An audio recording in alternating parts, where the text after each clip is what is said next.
In its 20-year history, developer Eko Software has experimented with a number of genres.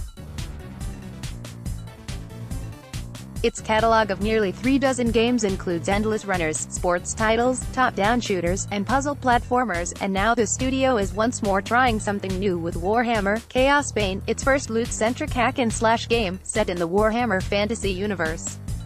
I had a chance to play the private beta, experimenting with its deep loot and progression systems, dabbling with online multiplayer, and learning the nuances of two of the game's 4 playable characters. Warhammer, Chaosbane is an isometric action RPG that feels immediately familiar to anyone who's played a Diablo game. In both games, you and some friends explore twisted dungeons, cut swaths through hordes of demons, collect and equip loot to enable you to defeat tougher enemies, and repeat. Character progression is at the center of both games, but Chaosbane sets itself apart with its Warhammer title. It's set in the long-running Warhammer fantasy universe, which spans novels, tabletop RPGs, and video games, so Chaosbane's world, and the forces of chaos that threaten it, are a treat for franchise fans. To fight back against the Chaos Hordes, players start the game by choosing from one of 4 character classes. Conrad Valen is the Imperial Soldier whose abilities emphasize close-quarters gameplay, Prince Elondir as the High Elf Mage whose arcane powers, ranging from hurling fireballs to calling down bolts of ethereal lightning on foes, encourage ranged attacks. Bragiac Biter and Alessa are the Slayer and Wood Elf Scout classes, respectively, although they were locked during the private beta. Each character has their own backstory, but character development ends after the game's expository opening cutscenes, taking a backseat to Chaosbane's moment-to-moment gameplay. It'll be interesting to see if each of these characters changes throughout the game's campaign. Chaosbane's plot stays the same for each of the classes you can choose from. Your character serves Magnus, a soldier who has united the world's warring factions and leads the fight against chaos. At the beginning of the game, a sorceress puts Magnus under a curse, and players are tasked with tracking her down in order to reverse it.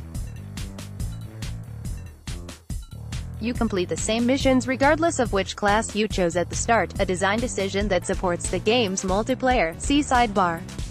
In the game's early hours, your task is to exterminate a cult that set up shop in the sewers beneath the city. There is plenty of enemy variety here. Swarms of gremlin-like creatures dance around you like flies, often serving as distractions from slower, heavier-hitting enemies that lumber out of the shadows. Just as combat begins to feel comfortable, a mission doles out new enemy types that made me sweat a little and forced me to try out new attack combinations.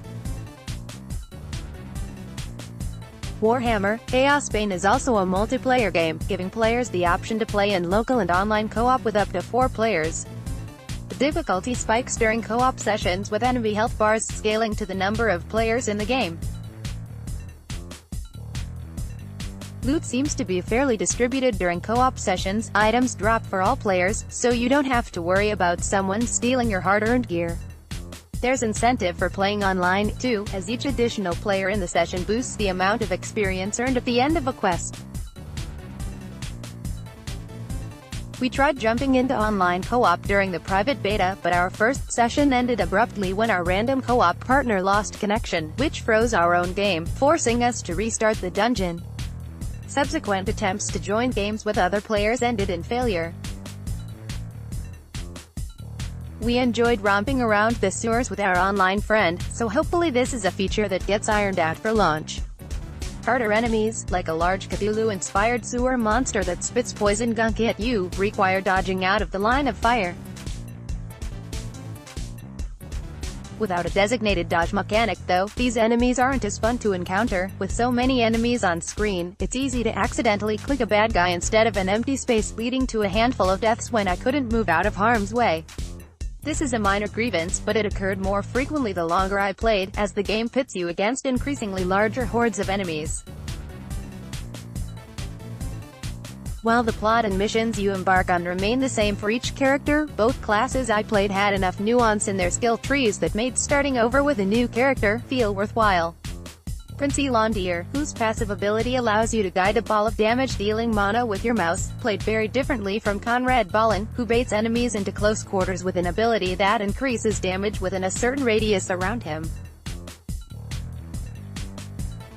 I'm excited to see if both the Slayer and Wood Elf Scouts offer experiences unique from each other, as well. There are more than 180 skills to mix and match in Chaosbane, but the number of skills you can have active at a given time is locked to your character's level. At first, we made Prince Elondir a jack-of-all-trades magician, kitting him with a mixture of low-level elemental spells, but once we'd unlocked a few stronger versions of spells, we replaced a few of our weaker abilities with a high-level firepower. High-level spells require more skill points to equip, and your character has an inexhaustible number of skill points to allocate, so choosing which spells to equip and which to bench is always a hard choice. Chaosbane's skill trees and character progression are deeply tied to its loot systems. Just like in Diablo, there's a lot of loot in this game, which you find in chests and enemy corpses as you explore dungeons.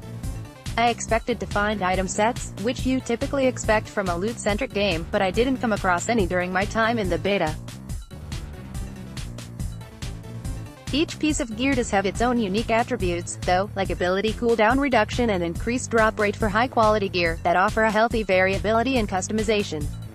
You need to equip your best items early and often. Even in just 5 hours of play, the difficulty ramped up significantly, so making sure I had the best loot equipped before and during missions became a critical part of my gameplay loop. That said, inventory management isn't always breezy. New items are stored on the inventory screen, and while there's a handy feature that allows you to compare highlighted gear to your currently equipped gear, the interface frustratingly lacked an option to organize loot by type. After a few hours of play, I felt that cutting through hordes of enemies in the sewers, gathering loot, and specking out my characters was fun. But it started to feel easy. So easy that I didn't really have to think about numbers as I made progression and gear choices. That's when we realized I was playing on normal mode. Chaosbane offers 9 levels of difficulty, and normal is third from the easiest. Higher difficulty levels were locked for the beta, but for fun, I kicked it up one notch from normal to hard. The spike in challenge is significant. Smaller enemies hit harder, and mini-bosses feel like actual threats. It'll be fun to play the game when those higher difficulty levels are unlocked, where paying attention to stats and skills will likely reward numbers-focused players. For a studio that's never developed a loot-based dungeon crawler before, Chaosbane's beta is a strong indication that Eko Software is prepared to take on the challenge. I enjoyed its progression grind, and I expect to spend dozens more hours experimenting with new gear and abilities once the full game is available. Warhammer: Chaosbane launches on June 4th for PS4, Xbox One, and PC. If you need something to scratch your itch for monster hacking and loot snatching, Blizzard just re-released an upgraded version of the original Diablo on PC. Last year, the company revealed Diablo Immortal, a sequel to Diablo 3 for mobile devices. Blizzard hasn't announced a release date yet.